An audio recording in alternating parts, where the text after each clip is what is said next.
യേശുവിൽ ഏറ്റവും അനുഗ്രഹീതരായവരെ, ഡെയിലി ബ്ലെസ്സിങ്ങിലൂടെ ദൈവവചനം നാം പ്രാർത്ഥനയോടെ കേൾക്കുകയാണ്. കുറേ നാളുകളായി നിങ്ങളോട് ചോദിച്ചിട്ട് എല്ലാവരും സന്തോഷമായിട്ടൊക്കെ ഇരിക്കുന്നുവെന്ന് കരുതുന്നു, സമാധാനത്തോടെ ആയിരിക്കുന്നുവെന്ന് കരുതുന്നു, പ്രതീക്ഷയോടെ മുന്നോട്ട് പോകുന്നുവെന്ന് കരുതുന്നു. ഏതെങ്കിലും സങ്കടങ്ങളിലാണെങ്കിൽ ഞങ്ങൾ നിങ്ങൾക്ക് വേണ്ടി ഇന്ന് പ്രത്യേകം പ്രാർത്ഥിക്കുകയാണ്. നോമ്പുകാലത്തിലൂടെ കടന്നു പോവുകയാണ്. ഒന്നിലധികം പ്രാർത്ഥനാ വിഷയങ്ങൾക്ക് വേണ്ടി പ്രാർത്ഥിക്കുന്നവരുണ്ട്.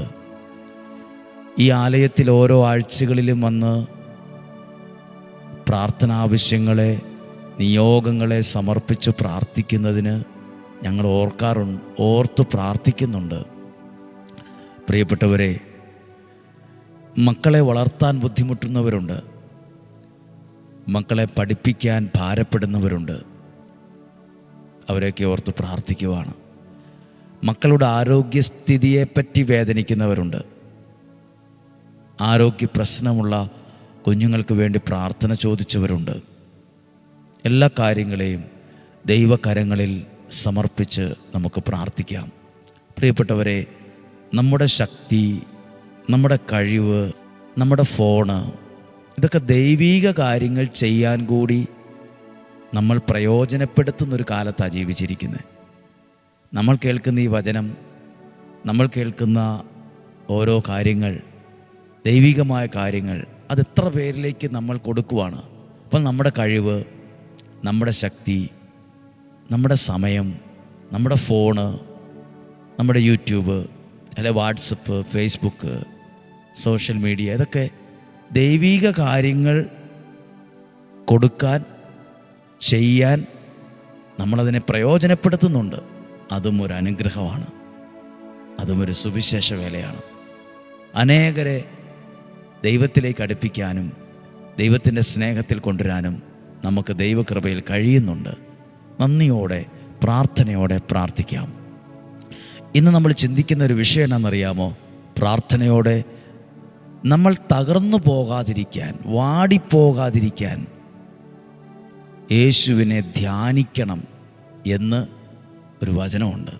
നമ്മൾ തകർന്നു പോകാതിരിക്കാൻ, നമ്മൾ വാടിപ്പോകാതിരിക്കാൻ, നമ്മൾ വീണു പോകാതിരിക്കാൻ, നമ്മൾ മനസ്സുകൊണ്ട് പൊട്ടിപ്പോകാതിരിക്കാൻ. ചിലരൊക്കെ ബലൂണ് പോലെ പൊട്ടിപ്പോവും. പെട്ടെന്ന് ചെറിയ സങ്കടം പോലും അവർക്ക് താങ്ങാൻ കഴിവില്ല, വാടിപ്പോകും, പൊട്ടിപ്പോകും. അങ്ങനെ തകർന്നു പോകാതിരിക്കാൻ, പൊട്ടിപ്പോകാതിരിക്കാൻ ഈ വചനം ധ്യാനിക്കണം. ഹെബ്രായ ലേഖനം 12-ാം അധ്യായം 2-3 വചനങ്ങളൊന്ന് വായിക്കുകയാണ്. ശ്രദ്ധയോടെ കേൾക്കണേ. പല പ്രയാസങ്ങളുടെ നടുവിലാണ് പലപ്പോഴും ജീവിതം കടന്നു പോകുന്നത്. ചിലപ്പോൾ നമ്മൾ വിചാരിക്കുന്നേക്കാൾ കൂടുതൽ ഭാരമാണ് നമ്മുടെ മനസ്സിന്. ചിലപ്പോൾ നമുക്ക് പിടിച്ചു നിൽക്കാൻ പറ്റാതെ വരും.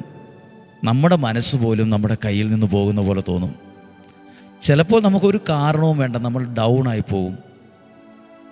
പക്ഷേ ഇന്ന് കേൾക്കുന്ന ഈ വചനം നിങ്ങളെ ഒത്തിരി ശക്തിപ്പെടുത്തും. വായിക്കുകയാണ്. 12-ാം അധ്യായം, ഹെബ്രായ ലേഖനം 12-ാം അധ്യായം 2-ാമത്തെ വാക്യം.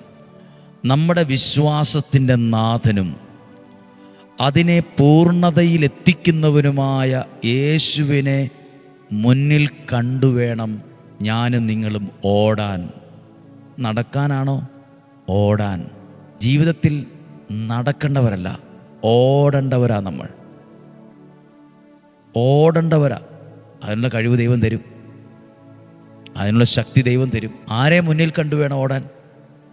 നമ്മുടെ വിശ്വാസത്തിൻ്റെ നാഥനും അതിനെ പൂർണ്ണതയിലെത്തിക്കുന്നവനുമായ യേശുവിനെ മുന്നിൽ കണ്ടുകൊണ്ട്. വേറെ എന്തെങ്കിലുമൊക്കെ മുന്നിൽ കണ്ട് ഓടിയാൽ ചിലപ്പോൾ നമ്മൾ ഡൗൺ ആവും, നമ്മളെ നിരുത്സാഹപ്പെടുത്തും, നമ്മളെ ഡൗണാക്കി കളയും.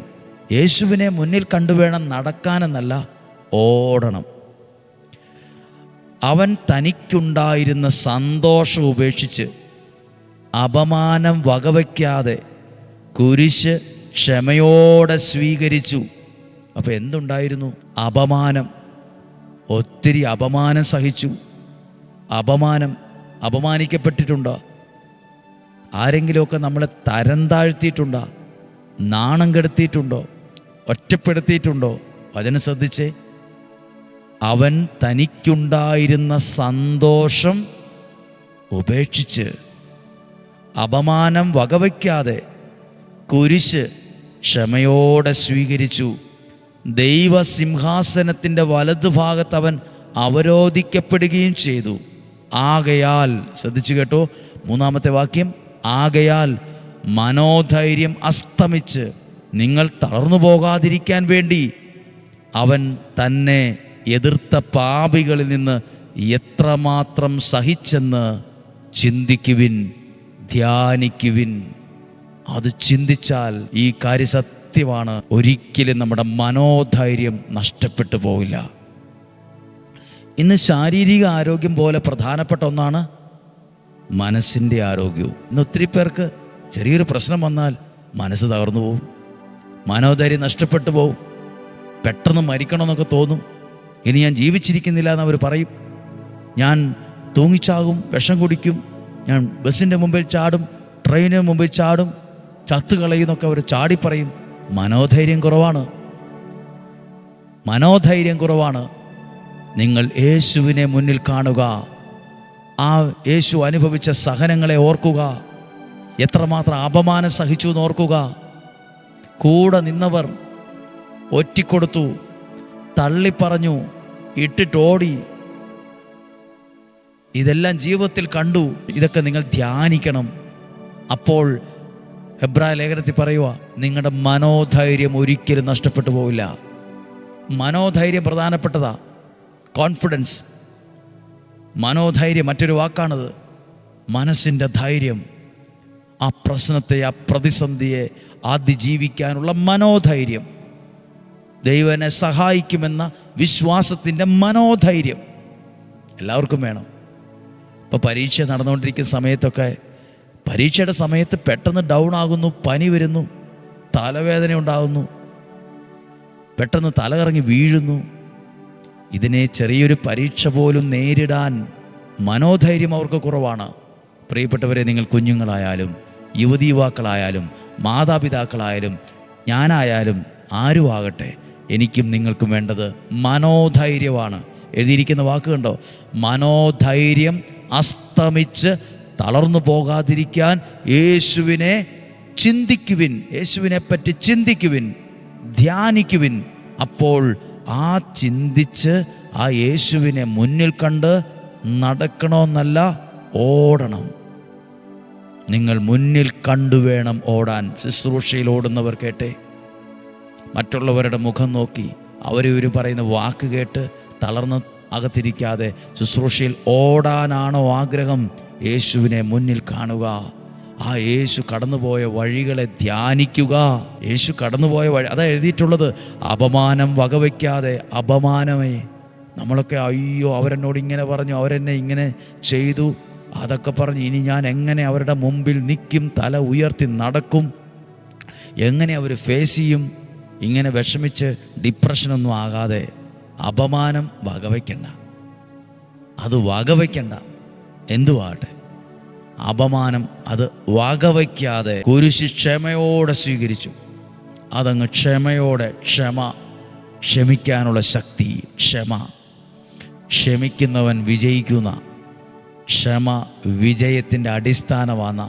പെട്ടെന്ന് തോന്നും തോറ്റെന്ന്, പക്ഷെ ക്ഷമിക്കുന്നവനാ സത്യത്തിൽ പിന്നീട് ജയിക്കുന്നത്. ക്ഷമിക്കുന്നവൻ ജയിക്കും. യേശു കുരിശിൽ ക്ഷമിച്ചു, നിരുപാധികം ക്ഷമിച്ചു. തോറ്റെന്നാണോ വേദപുസ്തകം പറയുന്നത്? മരണത്തെ പോലും ജയിച്ചു എന്നാണ്. ക്ഷമിക്കുന്നവൻ ജയിക്കും.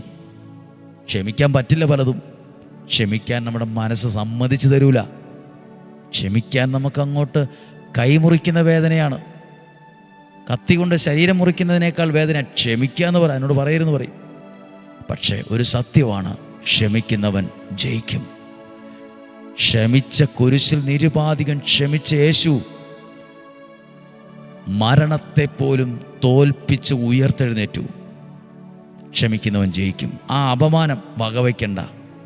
എന്നിട്ട് യേശുവിനെ മുന്നിൽ കണ്ട്, ഈ വചനത്തെ മുന്നിൽ കണ്ട് ഓടണം. ഓരോ ദിവസവും ഡെയിലി ബ്ലെസ്സിങ്ങിലൂടെ കേൾക്കുന്ന വചനം ആ വചനം കേട്ട് നിങ്ങൾ നടക്കാനല്ല, ഓടാനാ ശക്തി തരുന്നത്. നിങ്ങൾ എല്ലാ ദിവസവും അത് ചിന്തിക്കുവിൻ, അപ്പോൾ നിങ്ങൾ ഓടും. ശുശ്രൂഷയിലായാലും ജീവിതത്തിലായാലും വിദ്യാഭ്യാസത്തിലായാലും ബിസിനസ്സിലായാലും നിങ്ങൾ നടക്കേണ്ടവരല്ല, അതിൽ ഓടിക്കയറേണ്ടവരാണ്, ഓടേണ്ടവരാണ്. ഓടണം. ഈ വചനം വായിക്കണം കേട്ടോ. ഇത് അനുഗ്രഹമാണ്, ഇത് അനുഗ്രഹമാണ്, ഇതൊരു വിടുതലാണ്, ഇതൊരു സൗഖ്യമാണ്, ഇതൊരു ബ്ലെസ്സിങ് ആണ്. പ്രാർത്ഥിക്കാൻ പോവുകയാണ്. കർത്താവേ, അങ്ങയുടെ വചനത്തെ ഞങ്ങളിപ്പോൾ കേട്ടു, ഞങ്ങൾ ധ്യാനിച്ചു. ഞങ്ങളുടെ ജീവിതത്തിലും ഈ അപമാനം, ഒറ്റപ്പെടൽ, ചിലപ്പോഴൊക്കെ മനോധൈര്യം തന്നെ നഷ്ടപ്പെടാറുണ്ട്. ഞങ്ങൾ പെട്ടെന്ന് തളർന്നു പോകാറുണ്ട്. ഒന്നും ചെയ്യാൻ തോന്നില്ല, ഭക്ഷണം കഴിക്കണമെന്ന് പോലും തോന്നില്ല, എങ്ങോട്ടേലുമൊക്കെ ഇറങ്ങിപ്പോയാലും തോന്നും. മനസ്സ് ചിലപ്പോൾ ഞങ്ങളുടെ നിയന്ത്രണത്തിൽ പോലും അല്ല. പക്ഷെ ഇന്ന് കേട്ട വചനം ഞങ്ങൾക്കൊരു അനുഗ്രഹം തന്നെയാണ്. നിങ്ങൾ യേശുവിൻ്റെ കുരിശിനെ ആ അപമാനം വകവയ്ക്കാതെ ആ ഒരു കാര്യത്തെയൊക്കെ ക്ഷമിച്ച് മുന്നിൽ കണ്ട് നിങ്ങൾ ചിന്തിക്കുക, എന്നിട്ട് ഓടുക. മനോധൈര്യം നഷ്ടപ്പെടുകയില്ല. ഏതെങ്കിലും പ്രശ്നത്തിൽ മനോധൈര്യം നഷ്ടപ്പെട്ടിരിക്കുവാണോ? യേശുവിനെ പറ്റി ചിന്തിക്ക്, ഈ വചനം ധ്യാനിക്ക്. നിങ്ങളുടെ മനോധൈര്യം നിങ്ങൾ വീണ്ടെടുക്കും. നിങ്ങൾ ധൈര്യത്തോടെ മുന്നോട്ട് പോകും. പ്രാർത്ഥിക്കാം. ഇന്ന് ബുധനാഴ്ച ദിവസം, നാളെ വ്യാഴം വെള്ളി ദിവസങ്ങളാണ്. ശുശ്രൂഷകൾ അനുഗ്രഹമാകാൻ നിങ്ങളും പ്രാർത്ഥിക്കണം.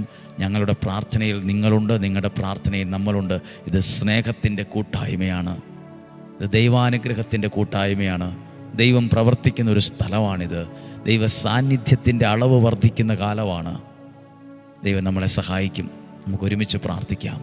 നമ്മുടെ കർത്താവ് ഈശോ മിശിഹായുടെ കൃപയും പിതാവായ ദൈവത്തിൻ്റെ സ്നേഹവും പരിശുദ്ധാത്മാവിൻ്റെ സഹവാസവും പ്രിയപ്പെട്ടവരെ നിങ്ങളോട് കൂടെ ഉണ്ടായിരിക്കട്ടെ.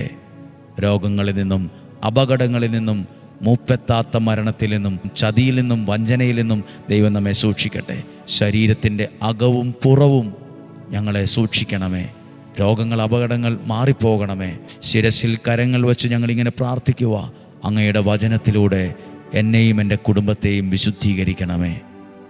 കർത്താവേ, അങ്ങയുടെ ഈ വചനത്തിലൂടെ ഞങ്ങളുടെ മനോധൈര്യം വീണ്ടെടുക്കാൻ ഇടയാകണമേ. ഞങ്ങൾക്ക് ജീവിതത്തിൽ ഓടാനിടയാകണമേ. ജീവിതത്തിൽ ഓടാൻ, മുന്നോട്ട് കുതിക്കാൻ, അതാ എൻ്റെ അർത്ഥം. മുന്നോട്ട് ജീവിതത്തിൽ ഇങ്ങനെ തളർന്ന് ഇങ്ങനെ വാടിയിരിക്കാതെ ജീവിതത്തിൽ മുന്നോട്ട് കുതിക്കാൻ ഭാഗ്യമുണ്ടാകട്ടെ. ദീർഘായുസ്സും ആരോഗ്യം ഉണ്ടാകട്ടെ. ഈ കേൾക്കുന്ന വചനം നിങ്ങളുടെ വീടിനെ വിശുദ്ധീകരിക്കട്ടെ. ഈ കേൾക്കുന്ന വചനം നിങ്ങളുടെ കുഞ്ഞുങ്ങളെ വിശുദ്ധീകരിക്കട്ടെ. നല്ല ഭാവി ദൈവം തരുന്ന അനുഭവങ്ങൾ ഉണ്ടാകട്ടെ. ദീർഘായുസ്സും ആരോഗ്യവും സന്തോഷവും സമാധാനം ഉണ്ടാകട്ടെ. കുറ്റബോധത്തിൽ നിന്ന് പുറത്തു വരണം. നിരാശ മാറട്ടെ, കുറ്റബോധം മാറട്ടെ.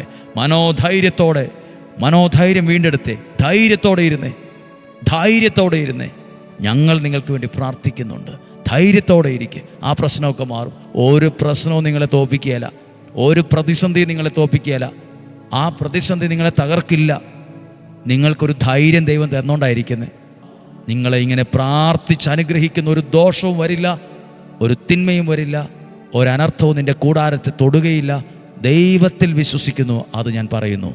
ഇന്നും ജീവിക്കുന്ന യേശുവിൻ നാമത്തിൽ നിങ്ങളെ അനുഗ്രഹിച്ച് പ്രാർത്ഥിക്കുന്നു, ഇപ്പോഴും എപ്പോഴും എന്നേക്കും. ആമേൻ. നല്ലൊരു ദിവസം നിങ്ങൾക്ക് ആശംസിക്കുന്നു. സന്തോഷത്തോടെ ഇരിക്കുക, പ്രാർത്ഥനയോടെ ആയിരിക്കുക. സാധ്യം എല്ലാവർക്കും അയച്ചു കൊടുക്കണം. ഇന്ന് വൈകുന്നേരം 7 മണിക്കുള്ള പ്രാർത്ഥനയിൽ നമുക്ക് ഒരുമിച്ച് പങ്കെടുക്കാം. ദൈവം അനുഗ്രഹിക്കട്ടെ. നാളെയും 5:30 തന്നെ ഒരുമിച്ച് കാണുന്നത് വരെ സ്വർഗത്തിലെ വലിയവനായ ദൈവം എന്നെയും നിങ്ങളെയും ഉള്ളങ്കയിൽ എന്ന പോലെ സൂക്ഷിക്കട്ടെ. ആമേൻ.